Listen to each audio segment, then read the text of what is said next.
नमस्कार, आदाब, सत श्री अकाल, जय भीम, जोहार। मेरा नाम है नवीन कुमार। गोरक्षा की राजनीति करने वाली भारतीय जनता पार्टी के एक बहुत बड़े मंत्री पर आरजेडी चीफ लालू यादव ने जोरदार हमला बोला है। यह ऐसा हमला है कि बीजेपी हिल गई है। जरा सोच कर देखिए कि कोई उसके केंद्रीय मंत्री पर गोकशी करने का आरोप लगा दे, गोकशी का धंधेबाज बता दे। और केंद्रीय मंत्री भी ऐसा वैसा नहीं, देश का गृह राज्य मंत्री, अमित शाह का जूनियर मिनिस्टर। लेकिन आरोप तो आरोप है। उनका नाम है नित्यानंद राय। राय से उन्हें भूमिहार समझने की भूल मत कीजिएगा, वो यादव जाति से आते हैं। बीजेपी ने लालू यादव का मुकाबला करने के लिए उन्हें बिहार की राजनीति में न केवल खड़ा किया बल्कि बड़ा किया। पूरे 3 साल तक बिहार का प्रदेश अध्यक्ष बनाकर रखा। नित्यानंद राय के बल पर भारतीय जनता पार्टी तो यादवों के बीच एक कदम भी आगे नहीं बढ़ सकी, लेकिन नित्यानंद राय खुद बहुत आगे बढ़ गए। एक जमाना था जब हुजूर लालू नीतीश की राजनीति को खत्म करके बिहार का मुख्यमंत्री बनने के बारे में ख्वाब देखा करते थे, लेकिन जातीय गणना के बाद अब वो उम्मीद भी टूट चुकी है, सोचते भी नहीं। उन्हीं नित्यानंद राय पर लालू यादव ने यह कहकर हमला बोला है कि मोदी के मंत्री हाजीपुर से गाय ले जाकर कटवाते थे। गाय भैंस कटवाना ही उनका कारोबार था, लालू यादव ने कहा, और इसी से उन्होंने पैसा कमाया। और गोकशी के धंधे के उस्ताद को भाजपा ने बाद में माथे पर बैठा लिया और अब वो गोरक्षा पर भाषण दिया करते हैं। लालू यादव ने दावा किया कि नित्यानंद राय आरजेडी में शामिल होने के लिए मेरे पास आए थे। उन्होंने कहा कि वो हमारी पार्टी में शामिल होने के लिए अप्रोच करते थे, लेकिन जब हमने घास नहीं डाला तो भाजपा ने उन्हें अपनी गोद में बैठा लिया। लालू यादव ने इस दौरान नित्यानंद राय पर तंज कसते हुए कहा कि अगर तेज प्रताप यादव को भी चुनाव में खड़ा कर दूं तो नित्यानंद राय की जमानत जब्त हो जाएगी हाजीपुर से। बिना नित्यानंद राय का नाम लिए हुए लालू यादव ने कहा कि हाजीपुर में जो केंद्रीय राज्य मंत्री हैं वो बीजेपी ने उन्हें यादवों का मुख्यमंत्री बनाने की बात की थी।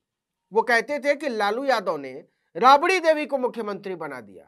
उनकी खिल्ली उड़ाते हुए लालू यादव ने कहा कि राबड़ी देवी को मुख्यमंत्री नहीं बनाते तो क्या तुम्हारी बीवी को मुख्यमंत्री बनाते? राबड़ी देवी नहीं होती तो आज राष्ट्रीय जनता दल बिहार में नीतीश तेजस्वी की सरकार नहीं बनी होती, बीजेपी सब खत्म कर देती, उसकी पूरी योजना थी। दरअसल बीजेपी इस समय बिहार में यदुवंशी सम्मेलन कराने को लेकर बहुत चर्चा में है। लालू यादव इस पर बिफरे हुए, उन्हें लगता है कि यादवों को तोड़ने की कोशिश की, इसीलिए उन्होंने इस पर जोरदार हमला करते हुए कहा कि बीजेपी में यादवों के नाम पर कंस जुटे हुए थे। कंस, यादवों को खंडित किया जा रहा है, लेकिन मैं यादवों को किसी भी कीमत पर खंडित नहीं होने दूंगा, अलग अलग नहीं होने दूंगा, एकजुट रखूंगा। भगवान कृष्ण की तरह बिहार में सरकार चल रही है। आज 75% आरक्षण बिहार में लागू हुआ है, जो इतिहास है। पुराने दिनों की याद दिलाते हुए लालू यादव ने कहा कि पहले कमजोर लोगों को वोट नहीं देने दिया जाता था, लेकिन आज ऐसा करने के बारे में कोई सोच भी नहीं सकता। लेकिन मामला यदुवंशी सम्मेलन का नहीं है, इतिहास भूगोल का नहीं है। मामला है लालू यादव का नरेंद्र मोदी के मंत्री पर गोकशी का पुराना धंधेबाज होने का आरोप। और आरोप भी किसी मामूली आदमी ने नहीं लगाया, बिहार के दिग्गज नेता और पूर्व मुख्यमंत्री ने लगाया है। इसे हवा में तो नहीं उड़ाया जा सकता। यही वजह है कि इसके बाद भाजपा की बोली नहीं फूट रही है, सबकी सांस अटकी हुई है, छोटे बड़े नेताओं की। बात बात पर प्रेस कॉन्फ्रेंस करने वाली भाजपा इस पर एक शब्द बोलने को तैयार नहीं है। किसी की समझ में नहीं आ रहा पार्टी में कि अगर लालू यादव जो बोल रहे हैं, जो आरोप लगा रहे हैं, वो हर जुबान पर वो आरोप चढ़ गया कि भाजपा का मंत्री गोकशी का धंधा करता है और उसकी सरकार को चलाने वाले गोरक्षा के नाम पर मुसलमानों को मारने काटने की बात करते हैं, तो उसकी राजनीति का क्या होगा? 2024 कितना करीब है और उसके समीकरण बिहार में कैसे बन रहे हैं, खासकर जातीय गणना के बाद, इसको जरा ध्यान में रखकर अंदाजा लगा लीजिए कि मामला मुड़ किस तरफ रहा है।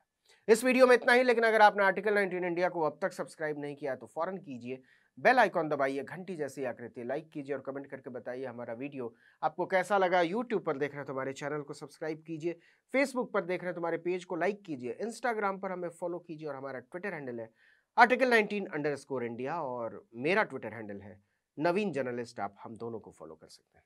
नमस्कार।